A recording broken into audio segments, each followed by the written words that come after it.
उत्तराखंड शासन का एक आदेश सामने आया है, जिस आदेश में कहा गया है कि उत्तराखंड के अंदर आरएसएस की तमाम शाखाओं में अब सरकारी कर्मचारी भी जा सकेंगे और इसे कर्मचारी नियमावली का उल्लंघन नहीं माना जाएगा। इस आदेश के बाहर आने के बाद विपक्ष के तमाम नेता राज्य सरकार पर हमलावर होते हुए दिखाई दे रहे हैं। विपक्ष के नेताओं का कहना है कि लगता है भारतीय जनता पार्टी के पास अब कार्यकर्ताओं की कमी पड़ गई है, इसलिए वो सरकारी कर्मचारियों को भी अपने कार्यकर्ता के रूप में इस्तेमाल करना चाहती है। बता दें कि पहले नियम था कि कोई भी कर्मचारी, सरकारी कर्मचारी किसी प्रकार के संगठन से नहीं जुड़ सकता था या कहें कि किसी पार्टी में नहीं जुड़ सकता था, लेकिन आरएसएस को लेकर के जिस तरह से सरकार का कहना है कि आरएसएस एक सामाजिक संगठन है, सांस्कृतिक संगठन है और इसमें किसी के आने जाने पर रोक नहीं होनी चाहिए, लेकिन इसको लेकर के विपक्ष पूरी तरह से हमलावर है और लगातार सरकार पर हमला कर रहा है।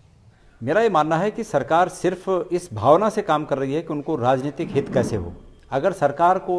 ये होता कि सरकारी कर्मचारी और अधिकारी जनता की सेवा कर सकें, उन्हें जनता के बीच रहना चाहिए, जनता के काम करने चाहिए, तो मैं मानता हूँ कि इस प्रकार के आदेश बिल्कुल नहीं निकालती। आरएसएस अपने को स्वयं को एक सामाजिक और सांस्कृतिक संगठन कहता है, लेकिन ये बात किसी से छुपी नहीं कि पर्दे के पीछे वो बीजेपी के लिए काम करते हैं और बीजेपी का बेस संगठन है, वो आधार संगठन वही है बीजेपी का। ऐसे में अगर किसी व्यक्ति को आरएसएस का काम करके बीजेपी को फ़ायदा पहुंचाने के आदेश दिए जाएंगे या छूट दी जाएगी, तो जो अन्य लोग दूसरे दलों से सिंपैथी रखते हैं उनको कैसे रोक पाएंगे। हम भी कहते हैं, हमारा मानना है कि हमारा जो सेवा दल है, वो सेवा दल जो है सामाजिक और सांस्कृतिक संगठन है, लेकिन ऐसी बात नहीं है, वो हमारा एक राजनीतिक सपोर्ट करने वाला संगठन भी है। तो अगर किसी को आरएसएस में भेजने के लिए आदेश होंगे तो निश्चित रूप में सरकार को इस बात के लिए तैयार रहना चाहिए कि हो सकता है कि आगे लोग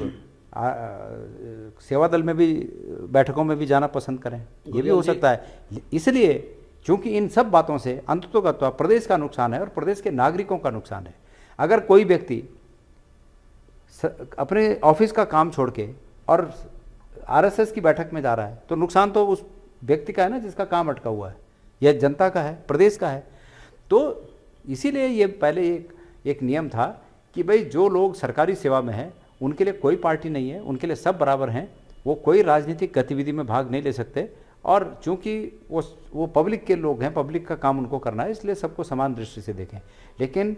भारतीय जनता पार्टी अब शायद उनके पास कार्यकर्ताओं की कमी हो गई है, तो उस कार्यकर्ताओं पर विश्वास नहीं रहा। कार्यकर्ता ये समझ बैठे हैं कि इनके नेता लोग इनको ठग रहे हैं, तो इस बात को समझते हुए कि अब कार्यकर्ताओं के स्थान पर क्या करें, तो आरएसएस के माध्यम से सरकारी कर्मचारियों को भी अपना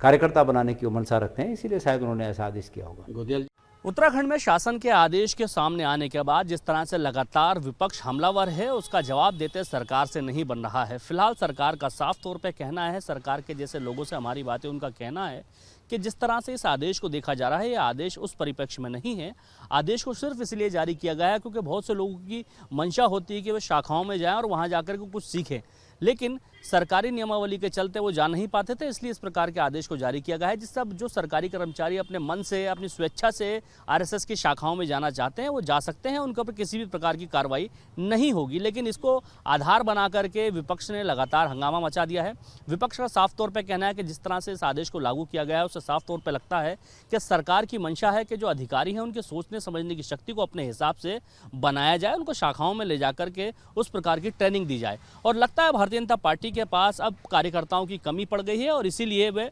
सरकारी कर्मचारियों को भी अपने कार्यकर्ताओं के रूप में इस्तेमाल करना चाहते हैं। कांग्रेस नेता गणेश गोदियाल ने इसको लेकर के सरकार पर गंभीर आरोप लगाए हैं। उन्होंने कहा है कि सरकार अपने हिसाब से कर्मचारियों को चलाना चाहती है, इसलिए इस प्रकार के आदेशों को बाहर लाया गया है। Danish Khan, ABP live, Dehradun. For exclusive and insightful videos, subscribe to our new channel ABP Live Premium.